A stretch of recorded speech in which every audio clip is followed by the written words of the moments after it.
Cabby! Cabby! Capital, my dear Watson. Let us return to our humble abode. 221B Baker Street, please, cabby. The BBC presents The Man with the Twisted Lip by Sir Arthur Conan Doyle, adapted for radio by Michael Hardwick, with Carleton Hobbs as Sherlock Holmes and Norman Shelley as Dr. Watson. Isaac Whitney, brother of the late Elias Whitney, D.D., principal of the Theological College of St. George's, was much addicted to opium.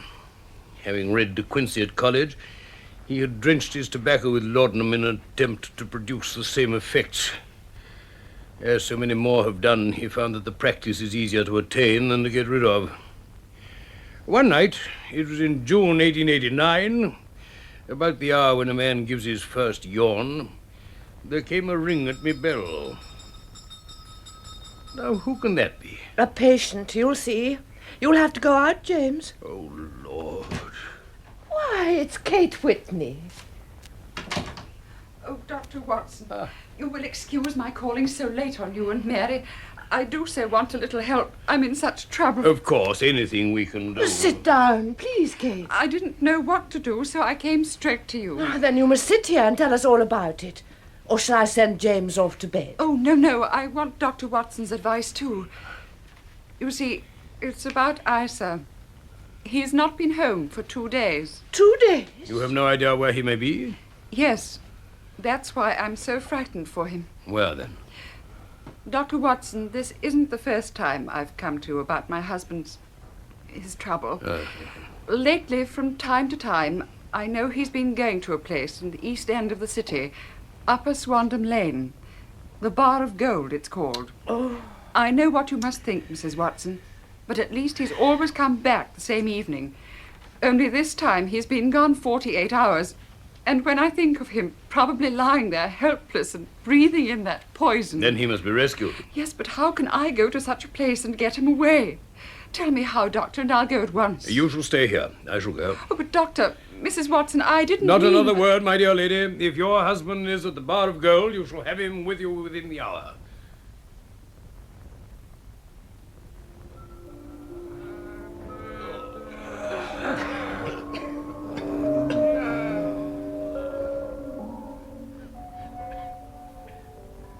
So here you are, Whitney. Hey?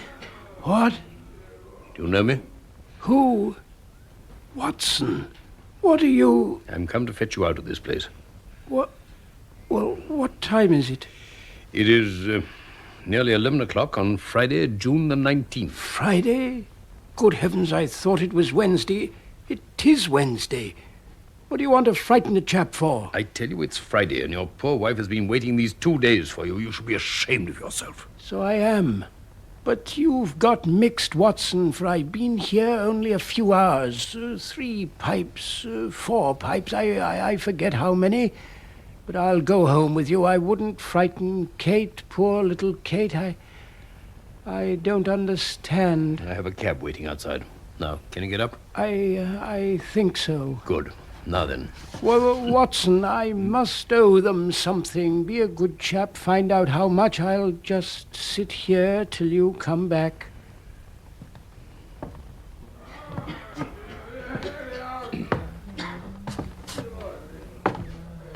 Here, look where you're treading. Let me pass, if you please. Watson, speak as low as you can. I have excellent ears. Holmes, what on earth are you doing in this den and in such a disguise? If you can get rid of your sottish friend, I should be glad of a little talk with you. I have a cab outside. Then send him home in it.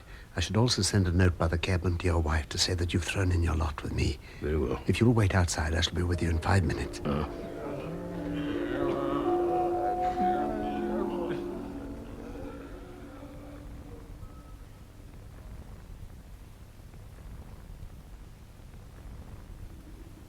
I suppose, my dear Watson, that you imagine I have added opium smoking to cocaine injections and all the other little weaknesses on which you favored me with your medical views. Well, I was certainly surprised to find you there. No more so than I to find you. I came to find a friend. And I to find an enemy.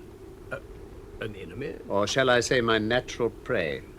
Briefly, Watson, I'm in the midst of a remarkable inquiry. I had hoped to find a clue in the incoherent ramblings of those sots, as I've done before now. Had I been recognized, my life wouldn't have been worth an hour's purchase. We should be rich men if we had £1,000 for every poor devil who'd been done to death in that den. It's the vilest murder trap on the whole riverside. And I fear Neville Sinclair has entered it, never to leave it more. Ah, but our trap is here. You'll come with me, Watson? Well, I can be of use. A trusty comrade is always of use, and a chronicler still more so. Fortunately, my room at the Cedars has 2 beds. The Cedars? Mr. Sinclair's house in Kent. I'm staying there while I conduct the inquiry. Now, jump up, Watson. All right, John. We shan't need you. I'll take her. Yes, Mr. Holmes. Look out for me tomorrow, about 11. Very good, sir. Off we go, then.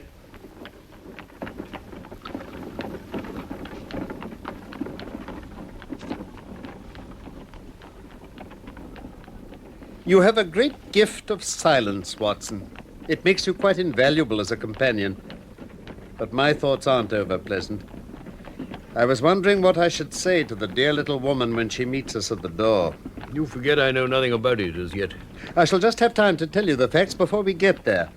It seems absurdly simple, but somehow I can get nothing to go on. Maybe you may see a spark. Proceed, then. Mr. Neville Sinclair is now 37 years of age, a man of temperate habits, a good husband, an affectionate father of 2 children, a man who's popular with all who know him.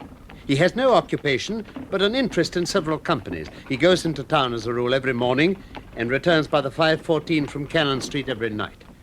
Last Monday, he went into town as usual and promised to bring home a box of bricks for his little boy.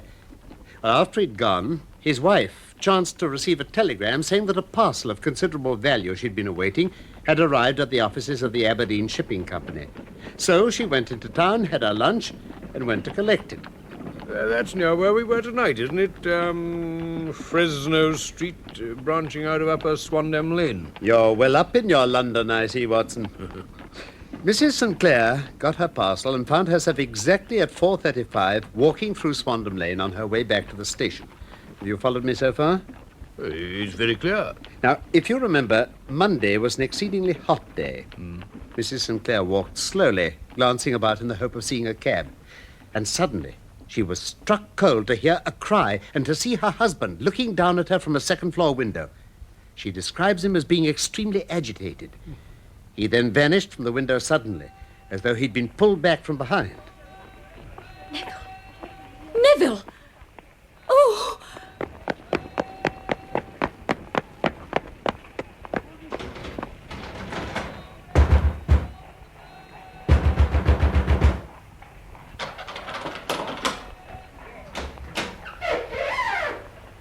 Name, sir? I want to come in, please. My husband, at the window upstairs. English नहीं बात नहीं समझते ma'am साहब. Oh, my husband, up there, upstairs. Oh, let me pass, please, please. इधर नहीं है ma'am साहब. साहब इधर नहीं है. I don't understand. Oh, what am I to do? I bring policemen. Understand?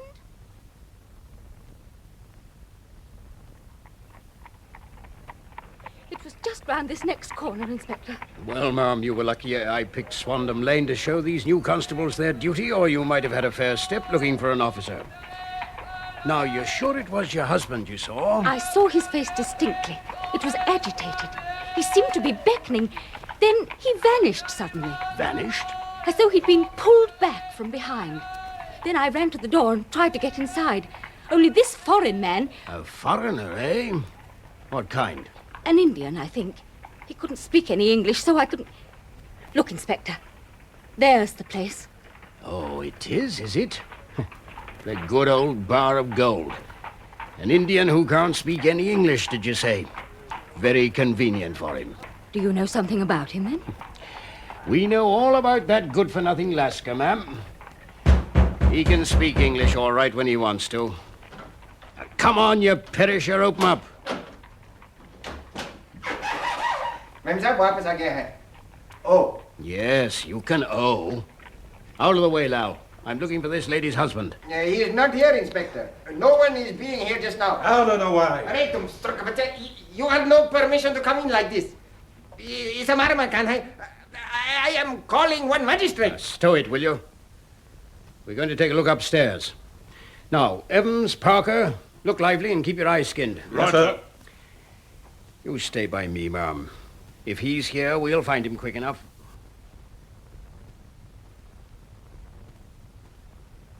Well, ma'am, we've gone through every inch of the place and there's not a sign. Only the Lascar and this fellow here. Mr. Boone, to you. I'm a respectable lodger, that's what I am. Right now I'm bursting into a man's room. I am calling magistrate. One more word out of you and...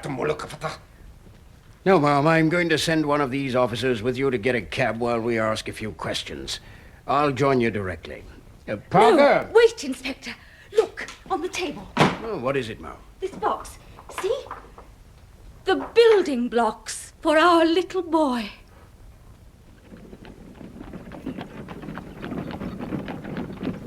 Pray continue your narrative, Holmes. Huh? Oh, yes. Well, as a result of this, the rooms were carefully examined. Everything pointed to an abominable crime. Traces of blood were to be seen on the bedroom windowsill and on the floor. Thrust away behind a curtain in the front room were all Mr. Neville Sinclair's clothes, except his coat. There were no signs of violence on these things, and there was no other trace of Sinclair. Out of the window he must have gone. This Lascar fellow, what about him? A man of the vilest antecedents. But as Mrs. Sinclair had met him at the foot of the stairs within a few seconds of seeing her husband at the window, he could hardly have been more than an accessory of the crime. His defense was absolute ignorance. And the other one? A cripple. His name is Hugh Boone, a professional beggar.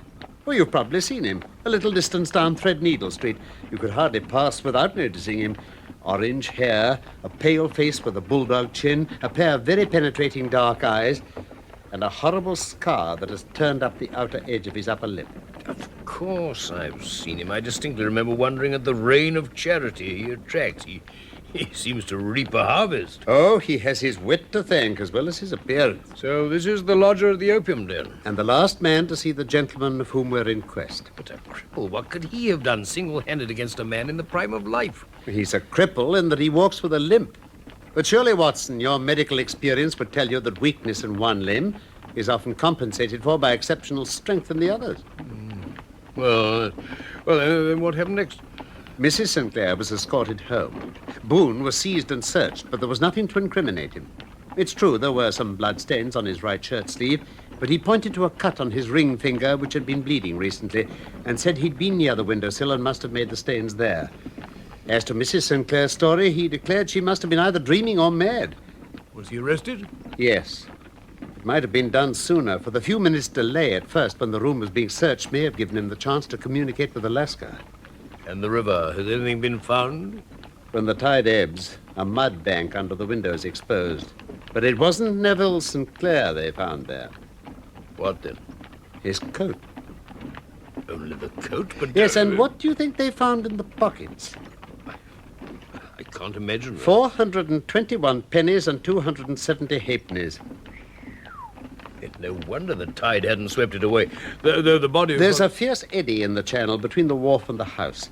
It seemed likely enough that the weighted coat had remained when the stripped body was sucked away into the river. Imagine what Boone might have done. He thrusts Sinclair out of the window. He hears the scuffle downstairs and knows he must get rid of the telltale clothes. He's in the act of throwing out the coat when he realizes that it will not sink. There's not a moment to lose. He rushes to the hoard where he keeps the fruits of his begging. He stuffs all the coins he can lay his hands on into the pockets of the coat and throws it out. Before he can do the same with the other things, there's a rush of steps below, and he only has time to close the window before the police appear. Yes, it certainly sounds feasible. It does. But I confess I cannot recall any case within my experience which looked so simple at the first glance, and yet presents such difficulties. Ah, but see, Watson, we're on the outskirts of Lee. And there, you see that light among the trees? Yes. That's the cedars.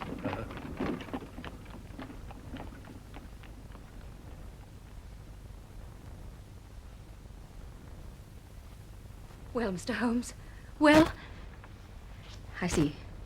No good news, then. No. No bad. No.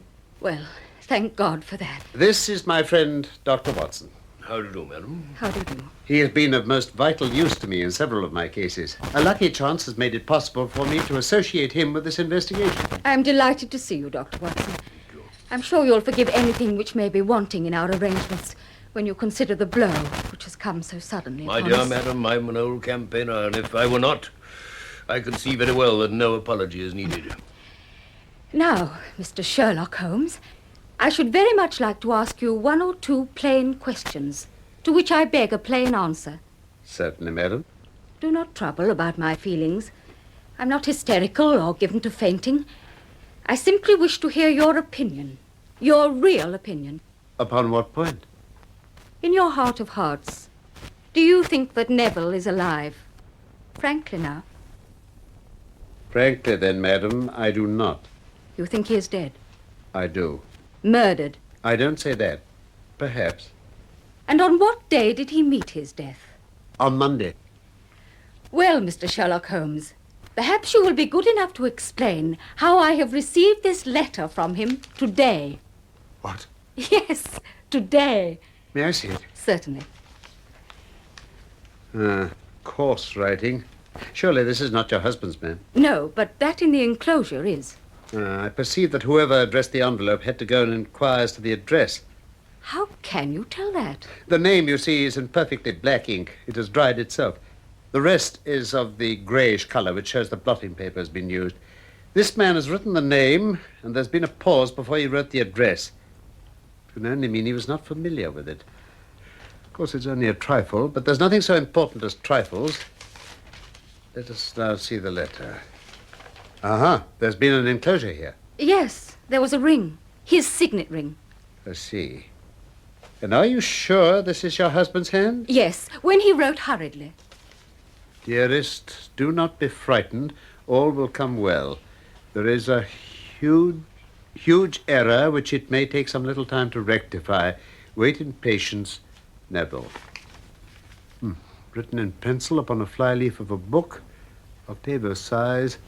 No watermark. Posted today in Gravesend by a man with a dirty thumb. Aha.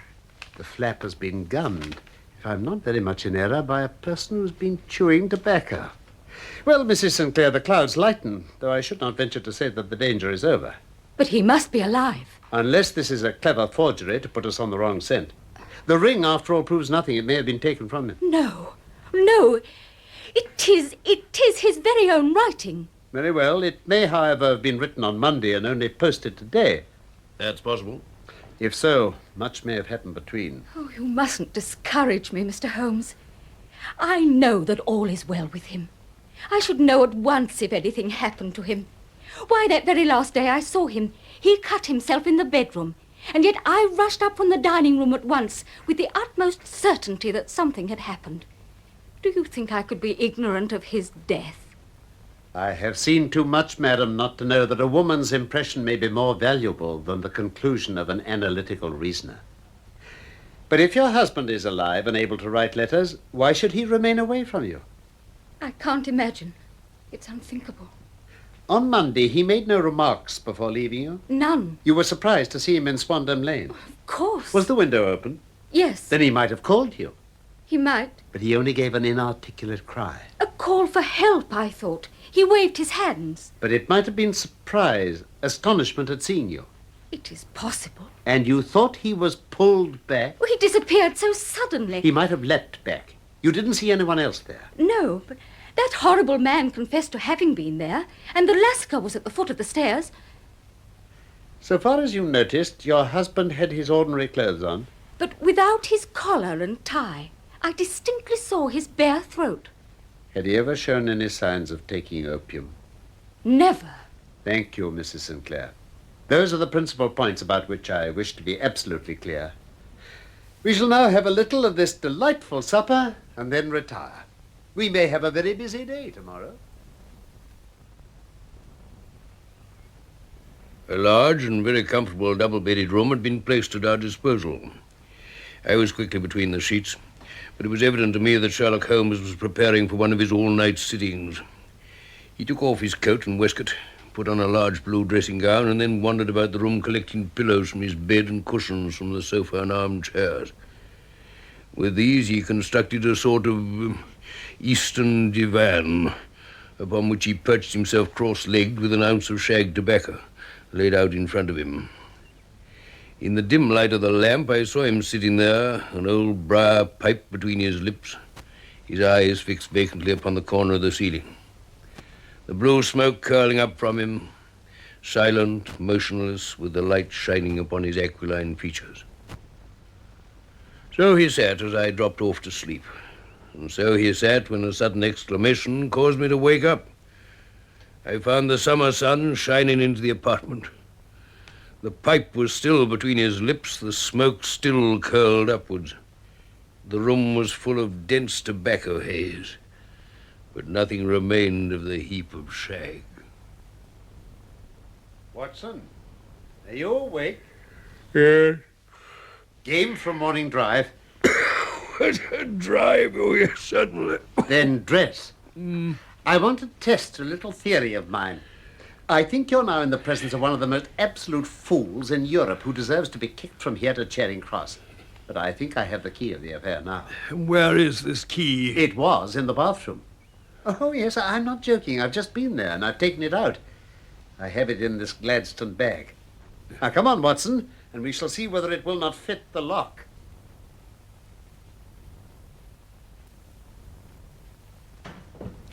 Good morning, Mr. Holmes, sir. Who's on duty, Constable? Inspector Bradstreet, sir. Ah, Bradstreet, how are you? Well, Mr. Holmes, thank you. What brings you to Bow Street so early? I wish to have a word with you, Bradstreet. Oh, certainly. Step into my room, gentlemen. Thank you, Inspector. Now, I've called about that beggar man Boone, the Sinclair case. Yes, he's been remanded for further inquiries. Is he here? In the cells. Is he quiet? Oh, he gives no trouble. He's a dirty scoundrel, huh? Dirty? Yes, all we can do to make him wash his hands. His face is as black as a tinker's. Still, once his case is settled, he'll have a regular prison bath, and if you saw him, I think you'd agree he needs it. I should like to see him very much. Come this way, then. Oh, you'll leave your bag. No, I think I'll take it. Very good. Come along, then. The third on the right, it is.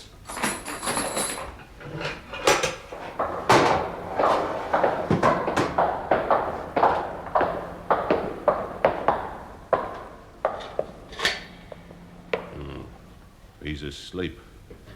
You can see him very well. Yeah, he's a beauty, isn't he? He certainly needs a wash. I had an idea he might, so I took the liberty of bringing the tools with me.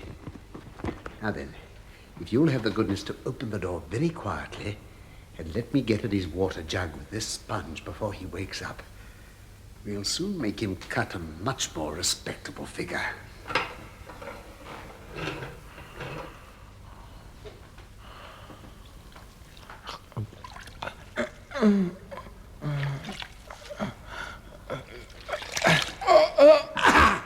Let me introduce you to Mr. Neville Sinclair of Lee in the county of Kent. What?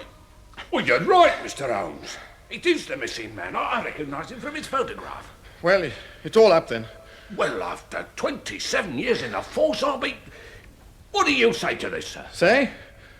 Why, yes. If I am Neville Sinclair, with what am I charged? With making away with Mr. Neville... No, hang it. I think it's obvious that no crime has been committed. Therefore, I'm illegally detained. No crime, Mr. Sinclair, but a very great error. You would have done better to have trusted your wife. God help me. It was the children. I can't bear to have them ashamed of their father. Now, listen to me. If you leave this to a court of law, you can hardly escape the publicity. On the other hand, if you can convince the police that there is no possible case against you, I see no reason why the details should find their way into the papers. Eh, Bradstreet? Well, sir, I suppose... Then, gentlemen, you shall be the first ever to hear my story. After leaving school, I travelled a good deal. Then I took to the stage, and then I became a reporter on an evening newspaper in London. One day, my editor wanted a series of articles on begging in the metropolis. I volunteered to supply them. It was only by trying begging as an amateur that I could get the facts I needed. I made myself as pitiable as I could, a scar, a twisted lip, and then with a head of red hair, I took my station in the busiest part of the city. I plied my trade for 7 hours. When I returned home in the evening, I found I'd received no less than 26 shillings and fourpence. I wrote my articles and thought little more about it. Then, some time later, I backed a bill for a friend and had a writ served on me for £25. I was at my wit's end and where to get the money until a sudden idea came to me. I begged a fortnight's grace from my creditor, got a holiday from my work, and disguised, spent the time begging in the city. In 10 days, I was able to pay my debt. Well, you can imagine how hard it was to settle down to arduous work again at £2 a week. It was a long fight between pride and money, but I threw up reporting and became a professional beggar. I began to save considerable sums of money. I grew more ambitious. I took a house in the country and eventually married without anyone suspecting me. Only one man knew my secret, the Lascar who keeps that den in Swandam Lane, so that every day I could go there to transform myself. Well, last Monday I'd finished for the day. I was dressing in my room when, chancing to look out of the window, I saw my wife.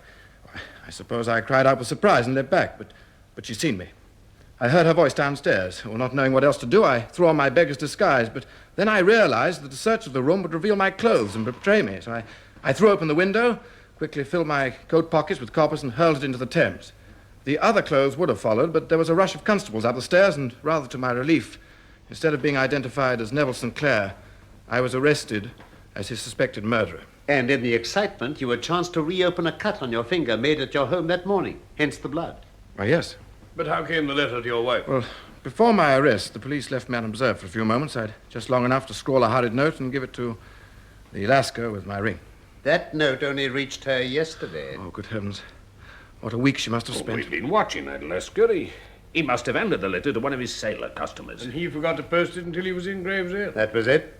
I don't know that there's anything more for me to say. Except to swear that it will all cease here and now. There must be no more beggar man Boone. I swear it by the most solemn oaths a man can take. Well, in that case, I think it's probable that no further steps may be taken. Ah, very well. Well, Mr. Holmes, I'm sure we're very much indebted to you once more for clearing this matter up. You know, though, I wish I knew how you reach your results. I reached this one by sitting upon 5 pillows and consuming an ounce of shag. And now, my dear Watson, I think that if we drive to Baker Street, we shall just be in time for breakfast. The Man with the Twisted Lip by Sir Arthur Conan Doyle was adapted for radio by Michael Hardwick. Sherlock Holmes was played by Carleton Hobbs, Dr. Watson by Norman Shelley, and the play was produced for the BBC by Frederick Bradnam.